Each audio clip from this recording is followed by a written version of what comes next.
This is Theory of Change. I'm Matthew Sheffield. Thanks for joining me for another episode. It's tempting to look back on the technological progress humanity has achieved in the past few decades and marvel at how much things have changed. But if you zoom out on the historical scale, it's very arguable that the trends of today were set in motion by processes and ideas of the late 19th century. Brad DeLong, my guest on today's episode, argues just that in his book Slouching Towards Utopia, an economic history of the 20th century.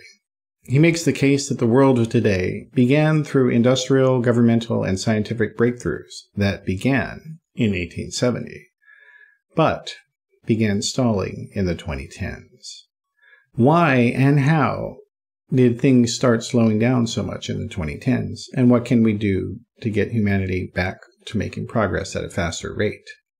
Some of what happened appears to be that conservatism in the United States changed from conservatism to reactionism.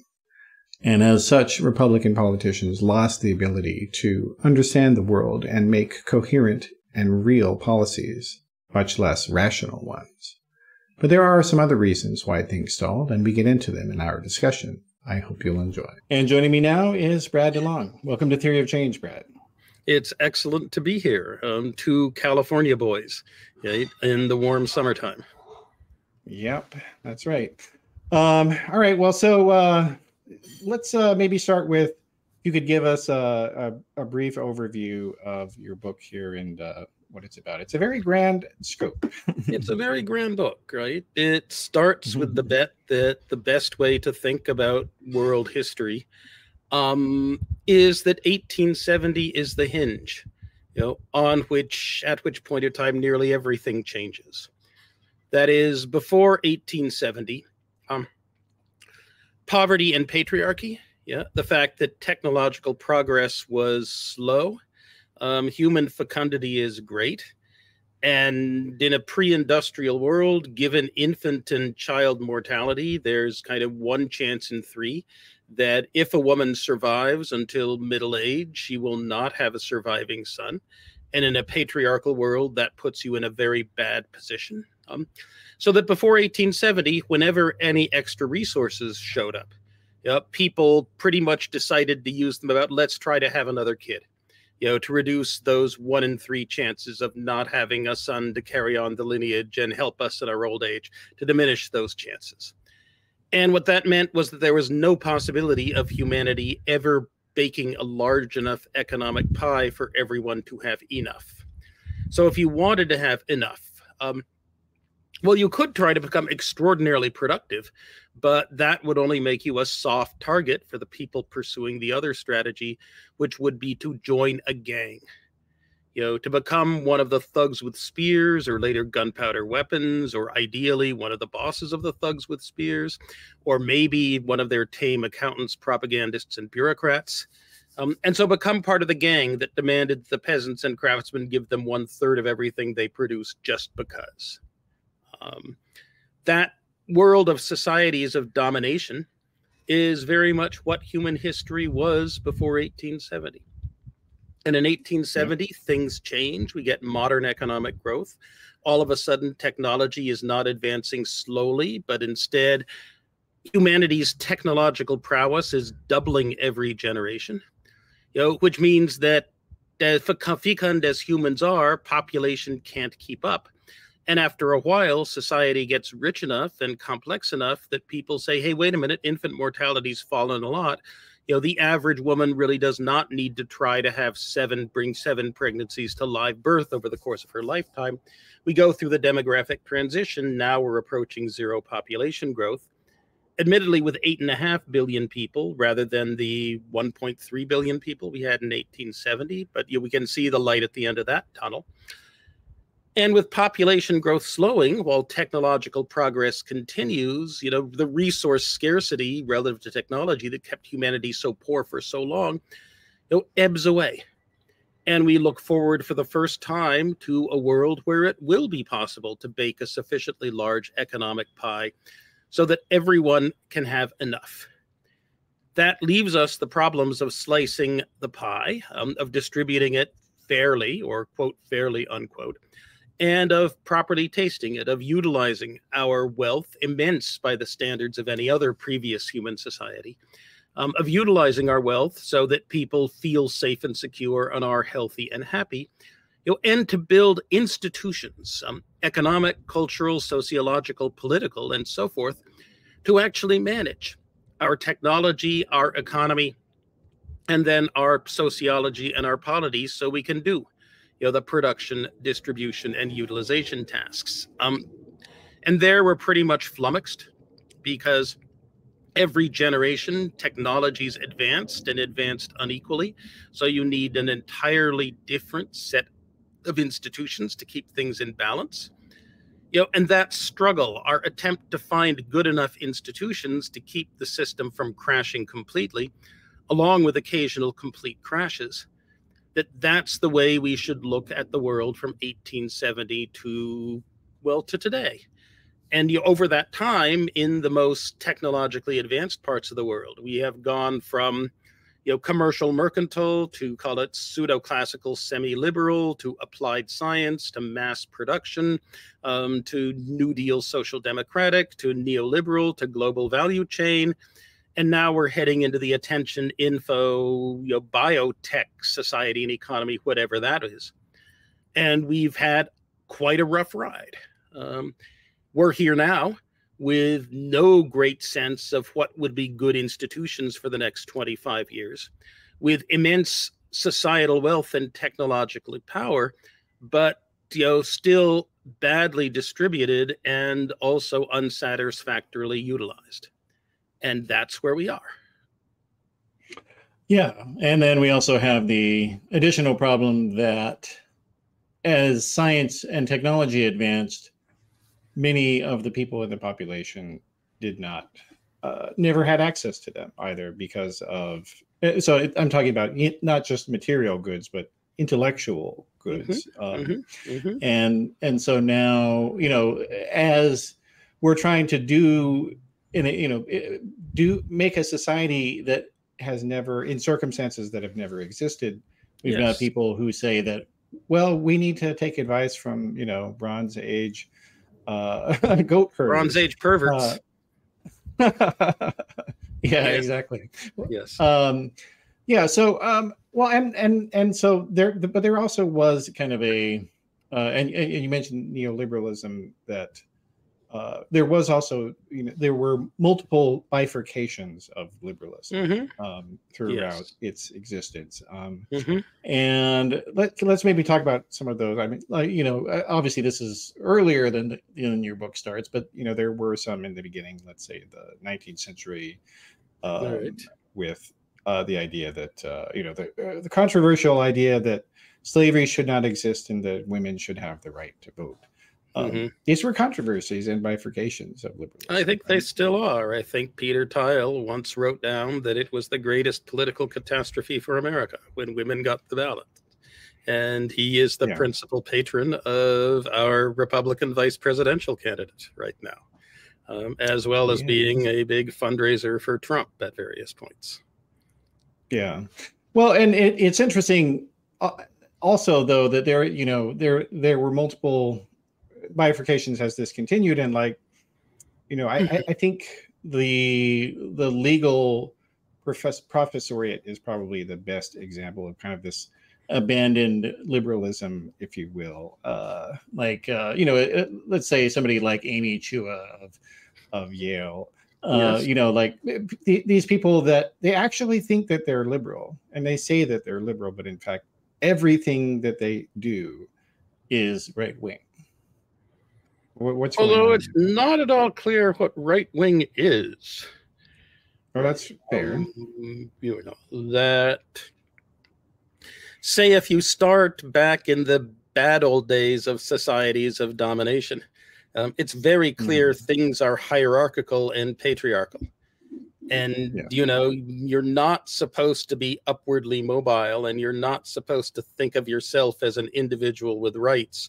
Instead, you're a person whom God has slotted into a particular social role, with obligations and maybe a very few privileges, and maybe not.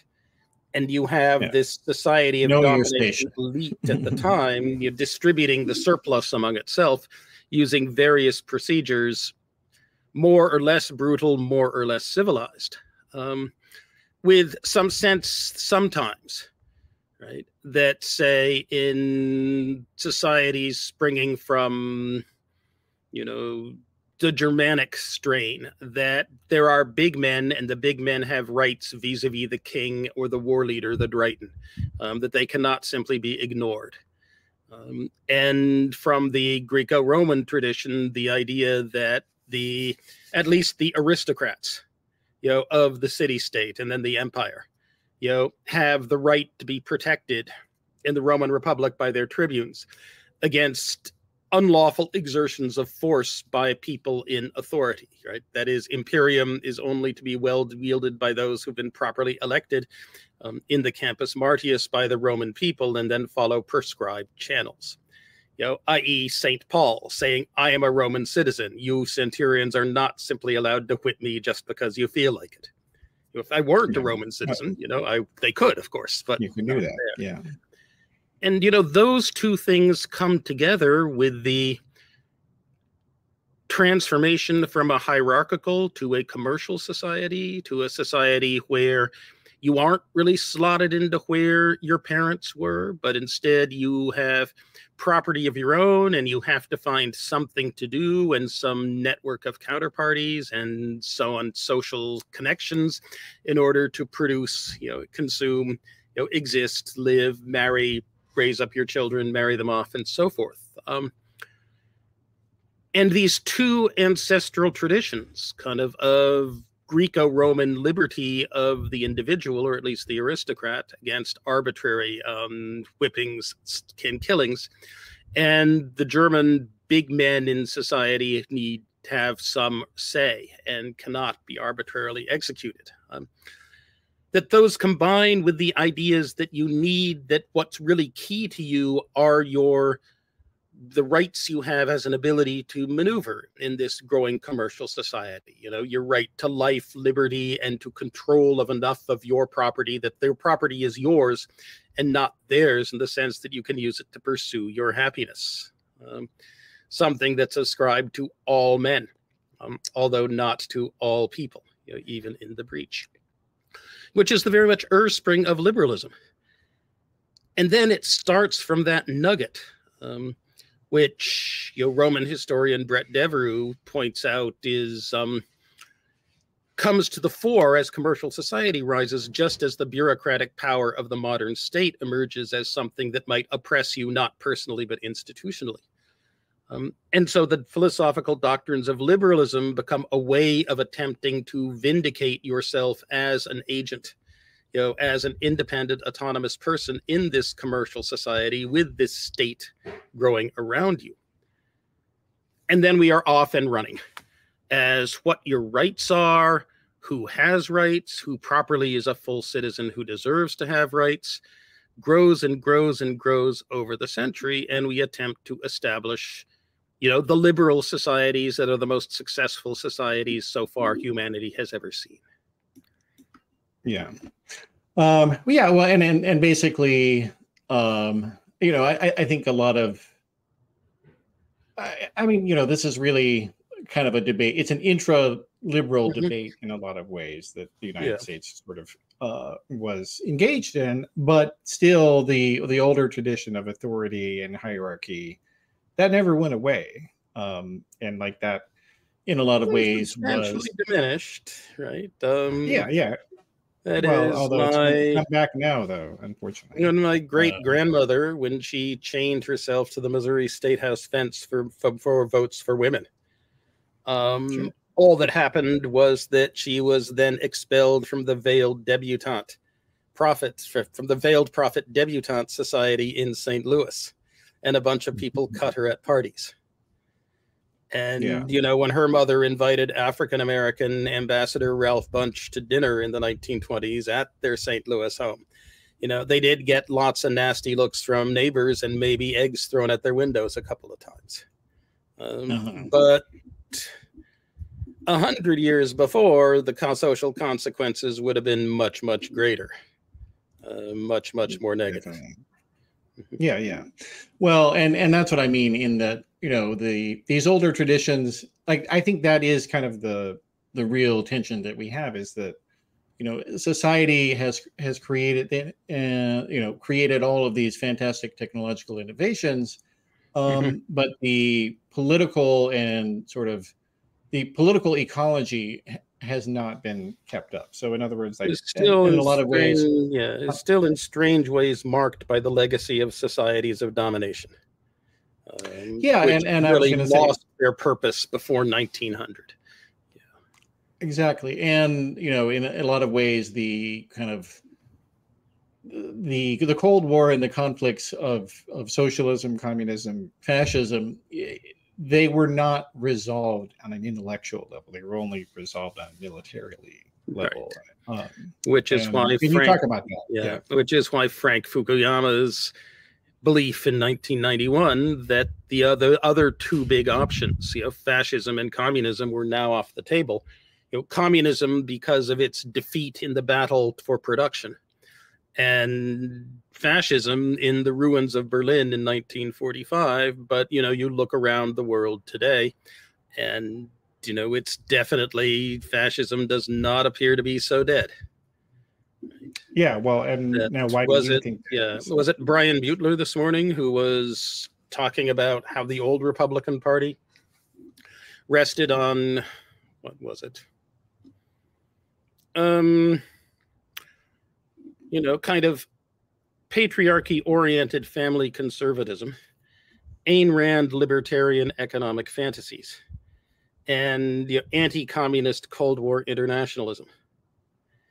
And then they said what's happened over the past 40 years has been they've swapped out the anti-communist internationalism for neoconservative internationalism. They've swapped that out for, I don't know what to call it, some strange kind of ethno-place-based anti-immigrants of all kinds, rich and poor, Hispanic and Jewish, of all kinds.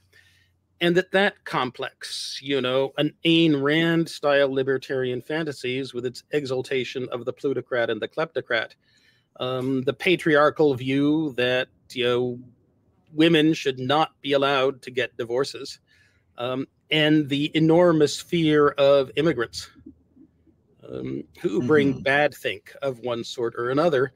That in itself was enough to push the Republican Party over from being a very uneasy coalition of groups that really had next to nothing in common into something that has an attitude toward the way the world should be organized that you can only politely we call neo-fascist, and it's very hard to think of a different word for it. I think it is. It's hard to, it's, well, and one thing that I've thought about though is that kind of, there was also kind of a displacement within the hierarchy of the Republican Party in terms of who was allowed to run things. So, let's say under the Reagan years and whatnot, like there were still some liberal Republicans, quote unquote, out there, like Connie Morella, for instance, of Maryland. Damn few, right? That there was or David Bergen. Yeah, Susan Collins is the very last person who became a Republican and then was elected as a Republican officeholder because Lincoln had freed the slaves. And even she has, extraordinarily disappointed the people who 20 or 30 years thought they knew who she was. You should talk to Norm Ornstein sometime about how disappointed he is with Susan Collins over the past 25 years compared to the woman he thought he knew back in the 1990s. Well, and like that. Well, that's the I guess kind of where I'm going at though, is that basically, there was still a displacement that happened. So in other words, there were people like David Gergen, there were people like Daniel Patrick Moynihan, who, while he was a Democrat, he ended up doing a lot of work for Republicans in many ways and worked for their think tanks and whatnot earlier in his career. And so, there was also kind of more of a libertarian flavor to a lot of the rhetoric. Like they had this like concept of what they called fusionism, which was traditionalist ends through libertarian means, is how they proclaimed it. And essentially, I think kind of the disintegration of libertarianism is kind of the untold story in what happened to the Republican Party, because in some sense, they the ones who were more, let's say, moderate inclined, they flooded into the Democratic Party when, under the Democratic Leadership Council and Paul Tsongas and, some of the Clinton backers. Like there was this sense among a lot of them that, that there was common cause. Like a lot of the deregulation that happened under Reagan actually started under Carter. That's fair to say. So, but something happened along the way where they lost any real ability to even have a voice in the Republican Party. Now they don't have debates inside the party at all over anything. They do, but they're conducted in an extremely odd way. Okay. Because the authority of the maximum leader has to be prominent, and you need to find some quote from the maximum leader demonstrating that you are actually in accord with what he wants. And since he has no idea what he wants, right? That in some sense, the difference between Reagan and Trump was that Reagan was an actor. And he believed he was very good at his job, but he believed that he was the star and not the boss. Right? That is, he had accountants and bureaucrats and directors and producers and so forth who worked for him, whose business it was to find the best writers and lighting directors and costumers and so forth. And that his job was to take the lines that he had given and to play the part of a president, to the best of his acting ability, of acting chops, which were not actually that small. He was pretty damned good at looking like a president when he was properly briefed. By contrast, Donald Trump is a reality TV star in which they follow you around with a camera for 24 hours while you bullshit, and then they edit it down to 1 hour of convincing TV. Yeah. And he thinks he is both the star and the boss.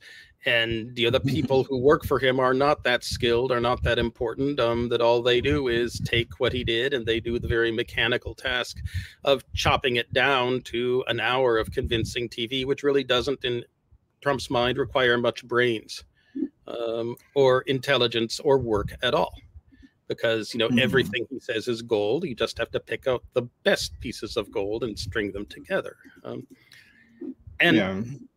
Aside from being completely insane, I think lunatic, as big Trump booster Jared Baker in the Wall Street Journal was saying earlier this week, in spite of being completely lunatic and completely wrong, it does not make for an administration.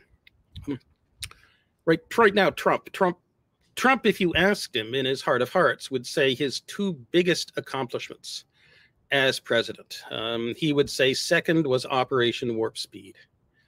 And he would say the first was replacing the worst trade deal in the history of America, NAFTA, with the US, Mexico, Canada trade agreement,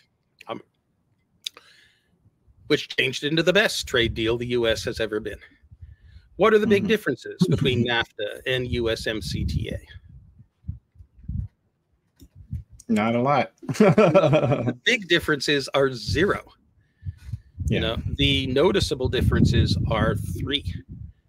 First, the amount of 3-nation content an automobile has to be had to be considered domestic for NAFTA purposes rises from 62.5% to 75% under USMCTA. Which the UAW likes, but pretty much no one else in the auto industry likes that.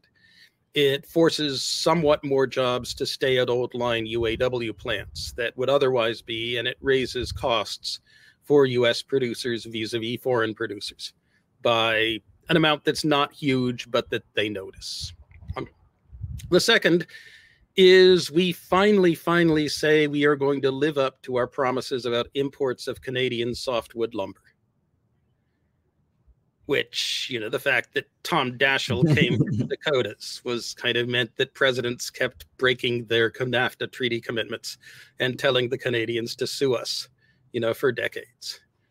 And the third is similarly that Canada now agrees to no longer use, you know, relatively bogus health and safety considerations to keep U.S. dairy products out of Canada.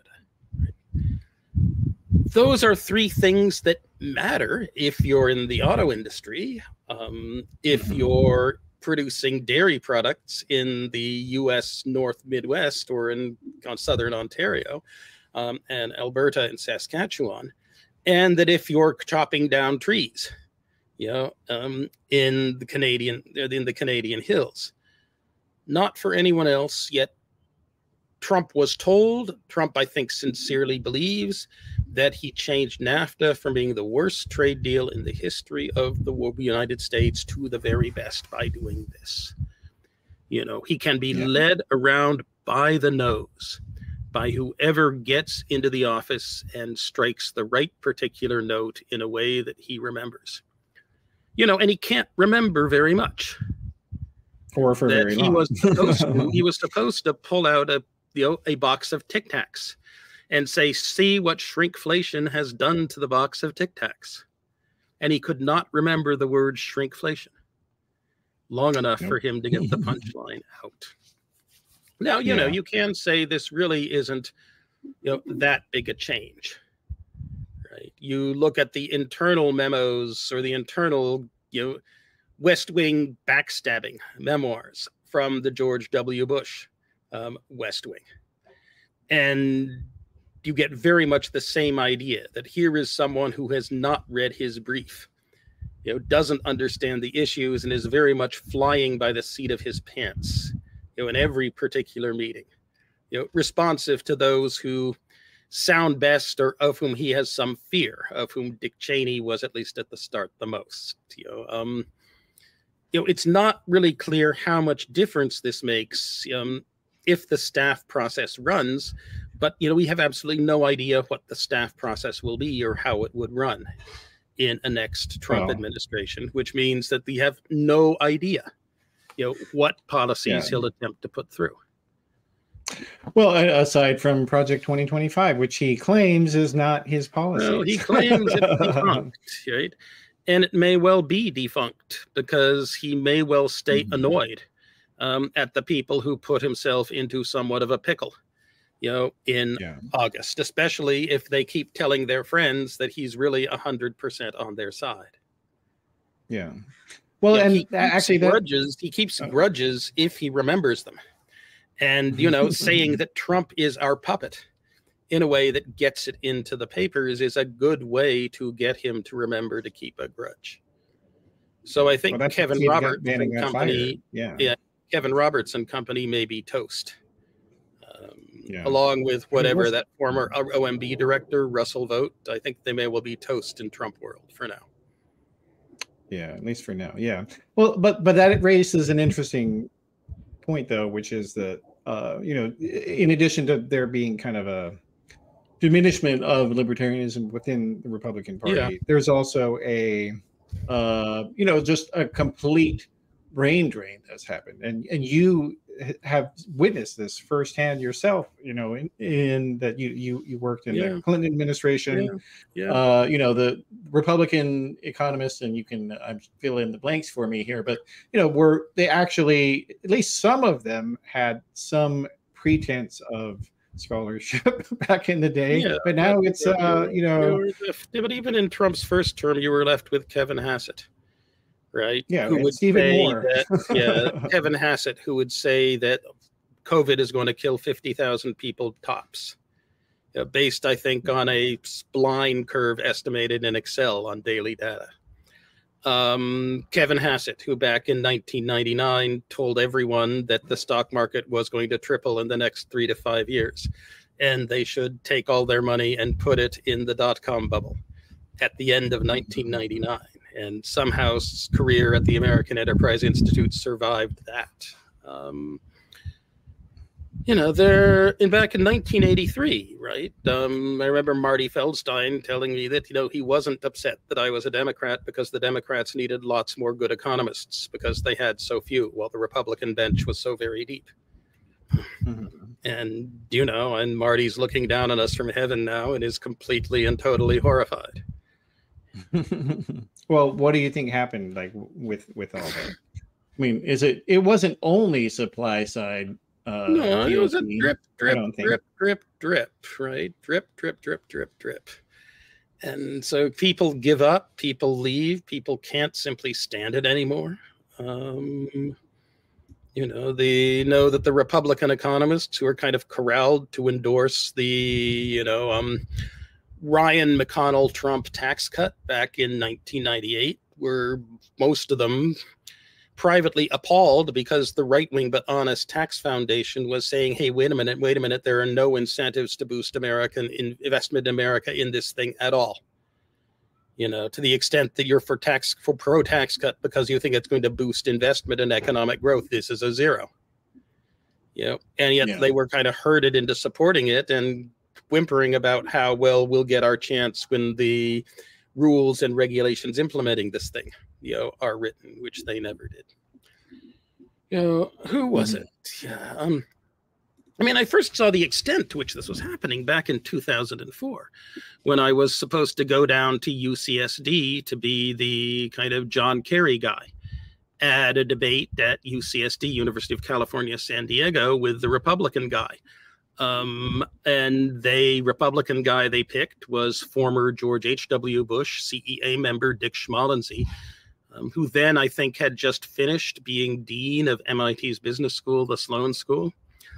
And the idea that there was a debate was kind of upended at the very start when Schmalensee stood up and said, he couldn't take it anymore. Too many unfunded tax cuts, too much regulatory stupidity, that he was going to be voting for John Kerry. If you're not living off politics, you're a dean at MIT Sloan School and have your healthy consulting business on the side. And if you don't maneuver in Republican gentry circles in which all of your friends expect you to always vote Republican and think of that as a key part in why they like you, you can do that. And so academics can, which is why I think there is the emigration of economists and academics from the Republican Party has been near total. While elsewhere, there are, I think, a lot of internal emigres. People who are extremely unhappy with the choices they're being given, but, they're surrounded by a certain social milieu, and anyway, they really did like their capital gains tax cut. Yeah. Well, I think Greg Mankiw is another example of what we're talking about here as well, because, this was a guy that was appointed to all the things in the Republican stations of the cross, if you will. And, now I just looked on his blog. He said he's voting for Kamala Harris because she's against Donald Trump. Okay. Yeah. Although Greg was never Trump from starting in 2016. He was. Simply on the grounds of administrative competence. Which certainly proven correct in that regard. Democrats will implement a bunch of policies that are bad, but they will at least implement policies rather than be chaos monkeys. Yeah. Well, okay. So what are some of the underlying causes, though, do you think? It's besides, is it anti-intellectualism? A lot of this so in other words, like populism as we know it. Well, let me step back. Let me step back. So I mean, in the sense that there has been a real decline in the quality, and I can say this having been a former Republican myself, and one of the original right-wing bloggers. That when I got started in 2000, there were plenty of people that were able to have discussions with the left-wing bloggers, and we had them all the time. But now you look at somebody like Glenn Reynolds, who was one of the older bloggers. Now he's, pushing insane conspiracy theories and just complete nonsense. And look, JD Trump, Vance says that you got to realize that Bezos and Amazon benefit when wild Black Lives Matter looters, and rioters destroy Main Street stores. Yeah, that's not an undesired effect of their support for DEI. JD Vance says this. Donald Trump doesn't say this only because he's not coherent enough to be able to say it. All he can do is say Tim Walz is very extreme, very into transgender. All he can say is that Kamala Harris is very bad, very extreme, very bad. And he can't remember anything else long enough to actually get it out. Yeah, so, I mean, but I see this process as one that was happening before Trump. I mean, obviously it accelerated after him. He came along, but, again, like, it just like, you look at the way that when Republicans, let's say even before Reagan, you look at Richard Nixon's Council of Economic Advisors, you look at, or even Reagan's, the quality it's been a gradual decline and then rapid under Trump. Like there's something. What's your thought on that? I mean, as I say, I think it's that you can vote with your feet for not being an idiot. And yet, unless you voted for pretty much every Republican ticket all the time, you have next to no chance of getting one of these jobs. And so the pool to pick from is very thin. And the pool of people who say, I really need to do this because I need to limit the disaster is much, much thinner. That for some reason, there are always a bunch of people who will take national security jobs on the grounds that, I need to be a reasonable voice in the room. For economists, I so don't know whether the reputational hit is greater or the people feel the stakes aren't as large, but it's kind of harder to get good people to sign up for Team Republican these days. And, and those who do almost surely have several screws loose. Yeah. No, that's right. And which is interesting, though, because, like, there is also the right has seen that this has happened, or that academia has, become much less Republican over time. And as John Quiggin points out, it is stronger in the natural sciences than in the humanities or the social sciences. I know that's the irony. What is unlikely? You're extraordinarily unlikely to find a biologist or a chemist or a physicist who wants to sign on for Team Republican these days. Well, I mean, because if you have people saying the universe is 6,000 years old, it could be. It could be. There's nothing wrong with it it's not impossible. If it were in a state of thermal equilibrium, suddenly switching into a 6,000 BC or 4,000 BC configuration is a statistical possibility. And in an eternal universe, it will happen once. Multiverse. Multiverse and Boltzmann's brains are real potential problems for modern science as we know it. Right? Indeed, we do not know. We do not know that that the whole universe was not created the moment this podcast started. With everything in its state and everything in motion going forward. Very true. And the argument from Occam's razor that that's extraordinarily unrealistic runs up against the possibility that if the universe is indeed eternal, that only one of the times that we show up here is it the real thing. And the rest of the time, it's just chance statistical fluctuations in what we think is the unknown, and forever future. But you know what, though, like that uncertainty, though, and this is a thing that you do talk about in the book, like with the idea, with of inclusion, that when the economy expanded to include more people and civil rights included more people, this created a huge amount of uncertainty and also conflict that had not existed before. Well, you know, the uncertainty had always been there, right? That, Yeah. you know, I mean, last month I was thinking about the poor stockingers of late 1700s England, you know, who made stockings for which there was a huge demand in that time of hose instead of pants. And, you know, they had their technologies. Admittedly, their technologies were only 200 years old. They had their place as skilled workers. They had their things they did. They had respected positions in society. They more or less had gained the ability to enforce relatively high wages because of riots in the past. They had acts of parliament protecting them. And then along comes the technological changes of the British Industrial Revolution and Parliament's desire to accommodate them.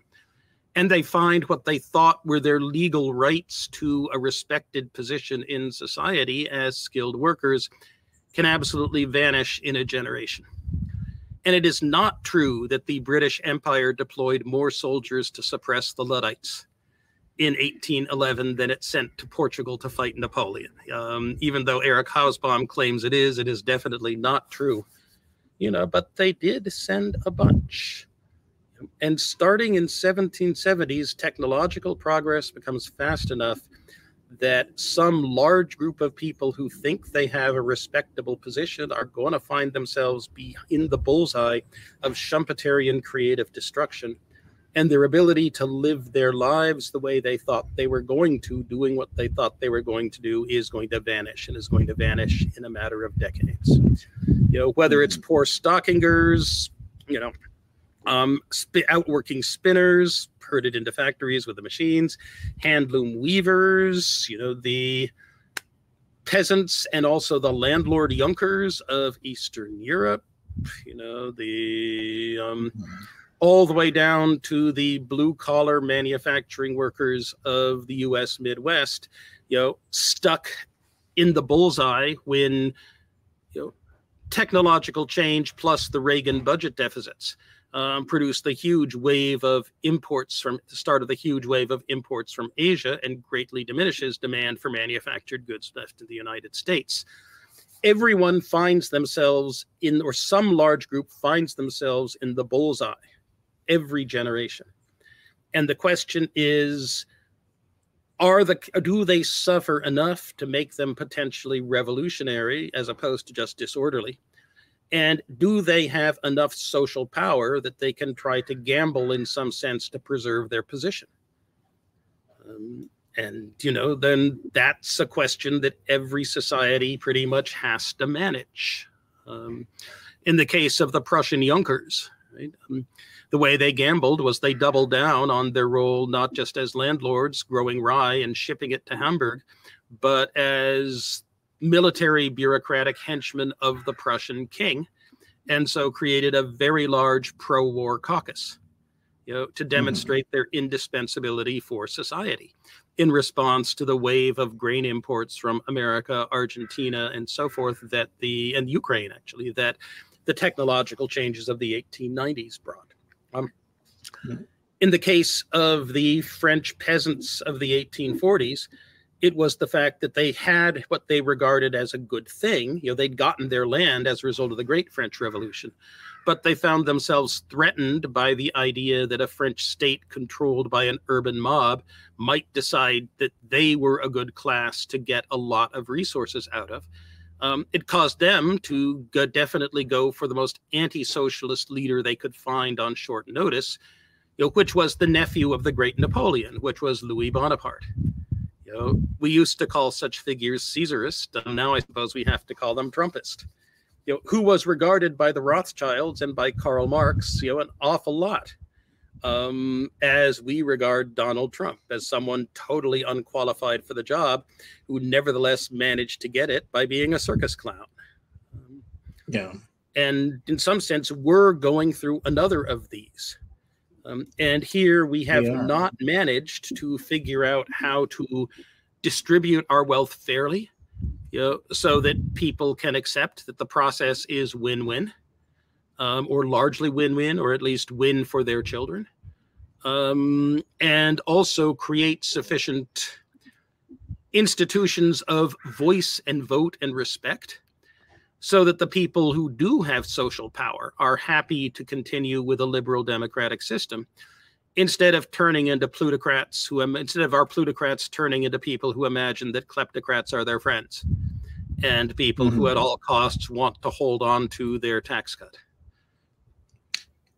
Yeah. Well, and it's, yeah, like, and it is interesting also when you look at high net worth individuals in Europe or let's say Japan versus in the United States. Like there is a significant different ethos in the United States among high net worth people that does not exist anywhere else in the world in any large way. And I think in Europe, what's your thought on that?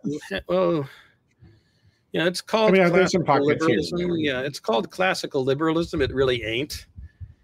At most it's pseudo-classical because it was brand new. It wasn't classical back then before 1914. And at most it was semi-liberal because it also paid an enormous amount of respect to hierarchy, patriarchy, and to inheritance, which is not a big liberal value. No. That, the idea was we would take our commercial society and respect it and have the government act to boost it and boost technological development as fast as possible to make people think, that they were getting richer as a result, and so they shouldn't revolt. Well, at the same time, melding together, a rising entrepreneurial, industrial, mercantile bourgeoisie of rich with an old set of super rich, whose wealth depended on land, hierarchy, position, the fact that their great-great-grandfathers had been accountants for Henry IV, or their great to the 10th grandparents had kind of come over with William the Conqueror. That kind of thing. Which was the British Duke, when asked if he had advice to people as to how to get rich, would say, well, have an ancestor in the paternal line who is best buds with William the Conqueror. And you can say that, and kind of that kind of attitude, right? That but there was we are lucky, and the system works for us, and we need to be careful. Is one that has come down from the European aristocracies to today's European rich, who do also do to some degree think that they actually have some kind of obligation to provide good lordship, as opposed to the Ayn Rand addicted Americans who get greatly excited and annoyed when Barack Obama tells them that they did not build their businesses. Lots of people did. They just happened to be lucky enough to sit in a place where when the stuff was distributed, they got the lion's share. Yeah. Right. Yeah, no, it's true. And I don't, it's tricky though, because so many universities are also kind of beholden to these types of people as well. Yes. Which is very ironic because at the same time, the right wing says that universities are communistic and socialistic. They spend all their time, their president's time and whatnot on, sucking up to oligarchs, as everybody in the Ivy League is finding out. Just the president's time. It's not the provost's time. Hopefully the president sucks up to oligarchs and the provost actually runs the university. And, they're not all oligarchs. That, Andrew Carnegie, started out as the child of a handloom weaver in Scotland. He did. His family was under the gun of that round of Schumpeterian creative destruction with the coming of the power loom. And, his father was smart enough to see the handwriting on the wall and for them to run to the United States. And he was then lucky enough to be a boy working in a telegraph office who caught the eye of senior managers. Andrew Carnegie wound up the second richest person on the earth, with lieutenants who would say such politic things as, I can hire half the working class to kill the other half of the working class, which is not quite the same as Eric Schmidt's. You grab everything you can, and then if you make it, you hire enough lawyers to square it afterwards. And if you aren't rich enough, it doesn't matter. But it's along the same line, although in a much stronger direction. Yeah. But, Carnegie also very much believed that he who dies rich dies in disgrace, and also believed that the market mechanism is amoral and nasty enough that its only justification is that it is necessary for the progress of the human race, and we cannot think of a better set of institutions. Which was very much why he tried to create the culture of philanthropy. And in Carnegie's idea, it was, I would say, much more real philanthropy than most of the university gifts I have seen over the past 40 years. That kind of most of the university gifts I've seen are self-serving. 40 years are, well, they're not self-serving. The money goes away. Oh, well, I mean, it's self-serving. Harvard, right? That they're promoting the industry of the. Yeah, but like Harvard's gotten $60 billion of private gifts since, say, my father matriculated in 1956, and when he entered the Harvard class, there were 900 men and 300 women, and maybe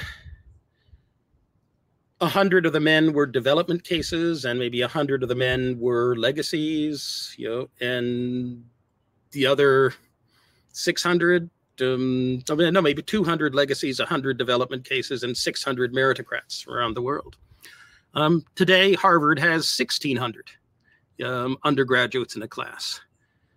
Instead of having 300 women, it has 900. Instead of having 900 men, it has 700.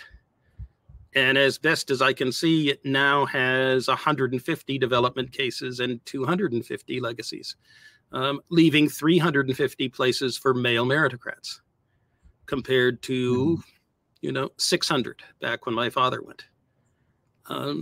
Which is truly extraordinary in terms of the use you managed to make of 60 billion of private gifts that have been given by people who don't just want a building with their name on it, but also presumably are trying to make some gesture toward increasing educational opportunity and educational excellence in America.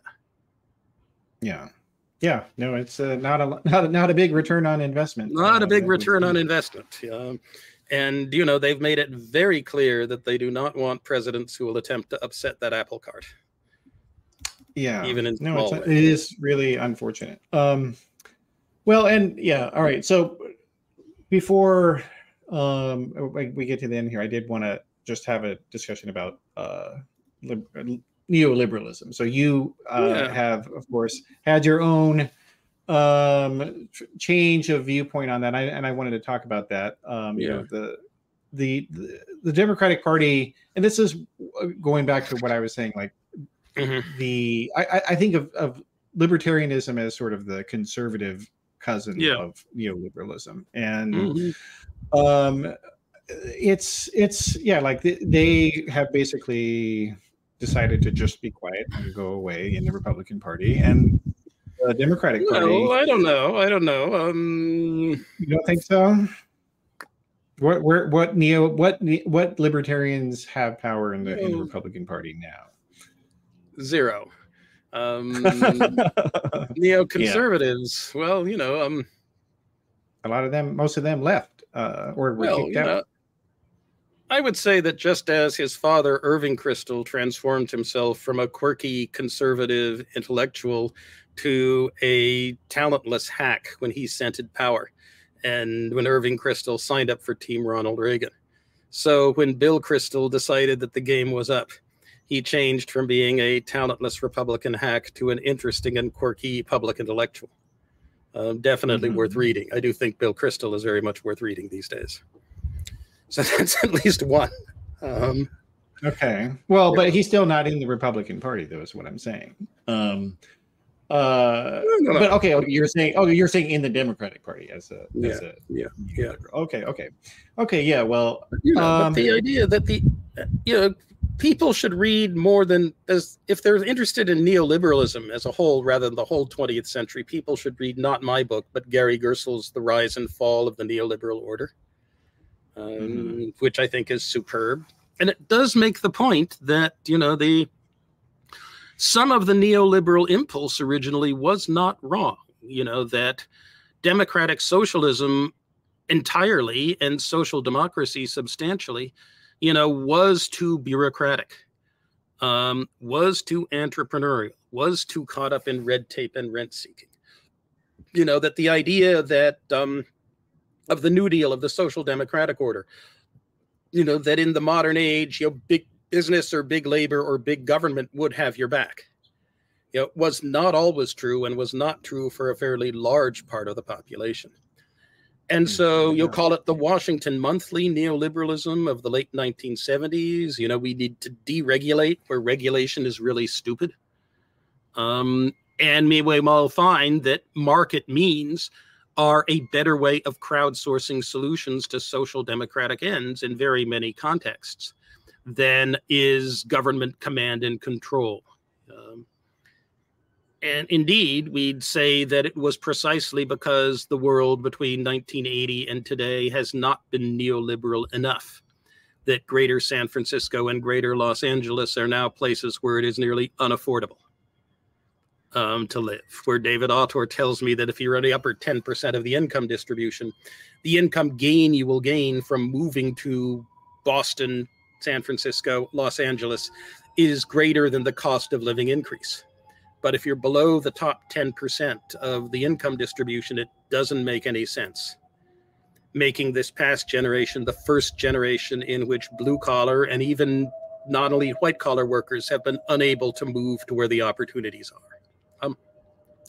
So, the neoliberal impulse was not, is not completely non-understandable. And there were those of us who thought we could be more effective social democratic wolves in neoliberal sheep's clothing by talking the talk. Unfortunately, that was only us left neoliberals, and they were the right neoliberals, for whom the rapid rise in wealth inequality that followed the coming of the neoliberal order was not a bug, but a feature. Yeah, well, because going back to the Ayn Rand who are stuff. not very interested, who are not very interested at all in policies that actually would boost economic growth. Right. What do you mean by that? No, it's simply that whatever good Reagan did with deregulation was vastly outweighed by the fact that he wanted to cut taxes on the rich and also restart the military-industrial complex for a Cold War II, in which it turned out to be totally the most unnecessary set of expenditures the American military ever embarked upon. And the deficits that resulted starved America of investment for, 15 years or so. It was only in the late 1990s, after the Clinton administration had done its work, that we actually saw what the growth rate of America in the age of computerization could be. And Reagan's policy stupidity kept us, with all his Republican allies, kept us from seeing that 15 years earlier. And, for George W. Bush, deregulation was only an irritable impulse. And it landed us with the biggest economic catastrophe since the Great Depression, and with a lost half-decade of economic growth in the United States and a lost decade of economic growth in Europe. No. I mean, actually boosting American economic growth as the benefit you get from increasing income and wealth inequality was not the business of Reagan, Bush 1, or Bush 2. Their business was the inequality was the point. Well, and it's interesting also that, just from a technological propagation standpoint, that all that investment that was done by Reagan to build up the defense industrial complex, what it did is it kept technological innovation centralized, actually, and it prevented it from growing. Like that I think was the big thing of the 90s, was that everybody was able to partake in this stuff that had existed since the 70s, but almost nobody got to use it, and that's not something that they talk about anymore. So, although on the other hand, you can't really view Silicon Valley in the late 1990s as a victory for Ayn Rand, because Bill Gates, Steve Jobs, and company did not really want to become billionaires, right? They wanted to do cool things and change the world. Yeah, well, which is definitely why they're very different. The people who currently run the platforms, and such that they and their ilk and their successors established, who are very much on how can I make sure I maintain a monopoly place in this value chain so I can squeeze. Mm-hmm. And how good luck, all you Patreon. Good luck, all you Patreon creators out there. Yeah, exactly.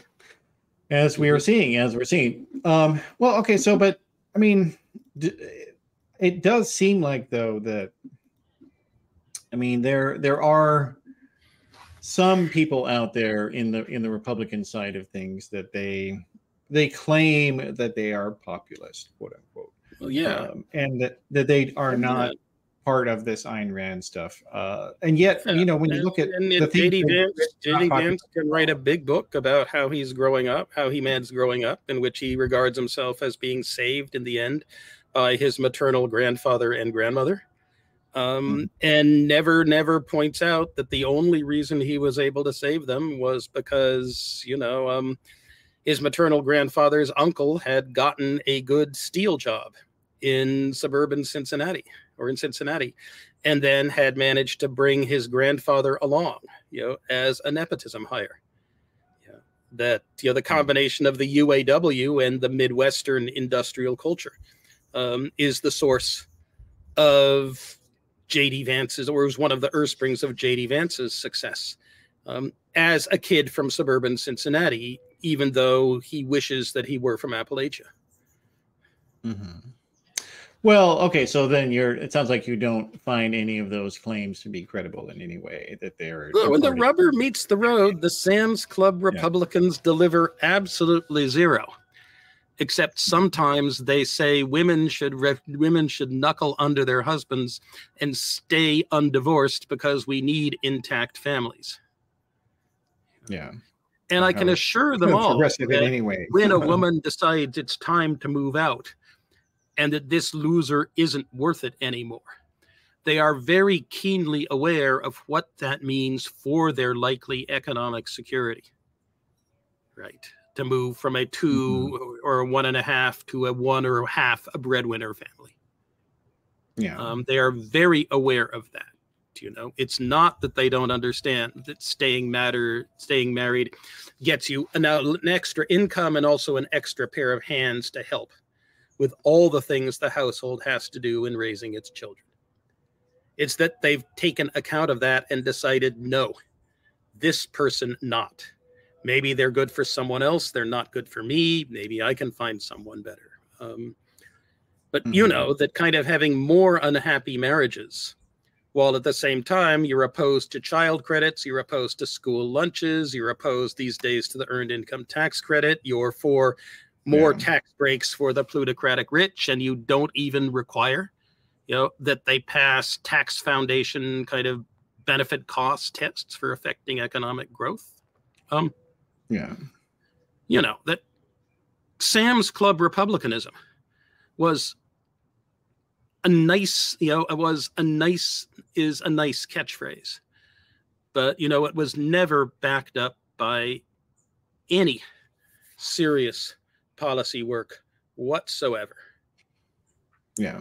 I think that's right. Colorado Senator Michael Bennett has been looking for Republican partners on a kind of centrist, pro-child, pro-family agenda, as long as he has been in the Senate, if not longer.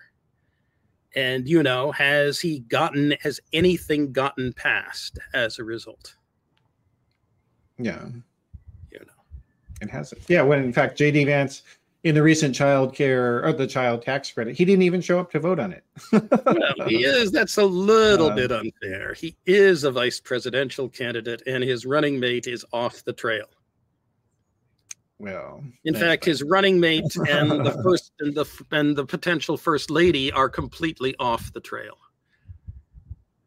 And so, if there is going to be any member of the Republican ticket making the daily news cycle, it's got to be him.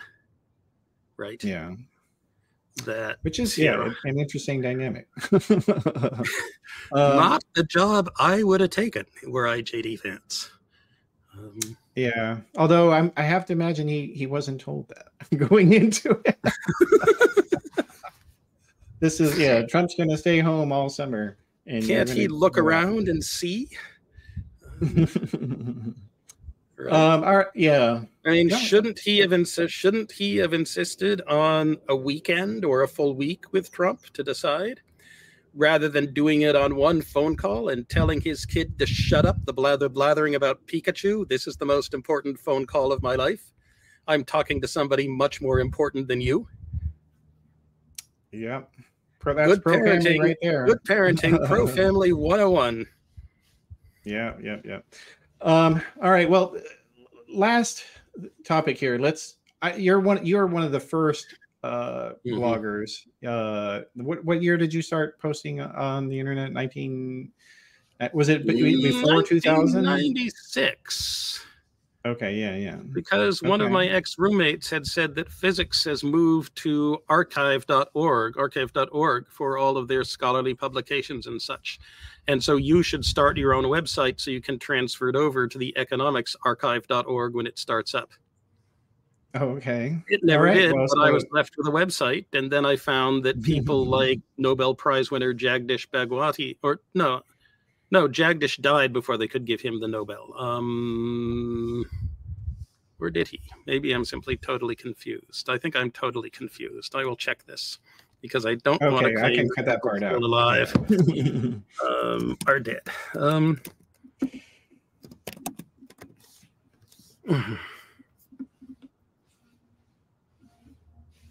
Oh, yes, he's still alive. That's excellent. Jagdish Bhagwati, wonderful guy, ought to have been a Nobel, won one of the trade Nobel Prizes, has not, due to, dumbness on the part of the Nobel Prize Committee. People like Jagdish Bhagwati and also future Nobel Prize winner Paul Krugman were picking up things from my website back in the late 1990s at a time when I kind of was not in their intellectual circles. And so it seemed to me that websites were something worth doubling down on. Yeah. Okay. Well, and it's and you've been there ever since. Yeah. Yeah. Well, so it's now. So I, as I mentioned, I was one of the earliest right-wing bloggers. So I started in 2000 with going after Dan Rather. That was what I did in the early days of the internet. So totally bizarre. It was a very I presume the people who created the document thought that they weren't actually forging things because a document like this must have had existed at some point. That's what it seems like, yeah. Otherwise, obviously incomprehensible. Well, and the fact that he didn't bother to run it by anyone, like he should have just said, "Look, okay, there was confirmation bias is a hell of a drug." Yeah. But it is interesting though. Looking at the back now, 24 years, let's say after the 2000 election, we'll say as the starting point, that it seems to me that the right did a much bigger integration of the blogosphere than the left did. And I'm curious what you think of that. I can let you go first.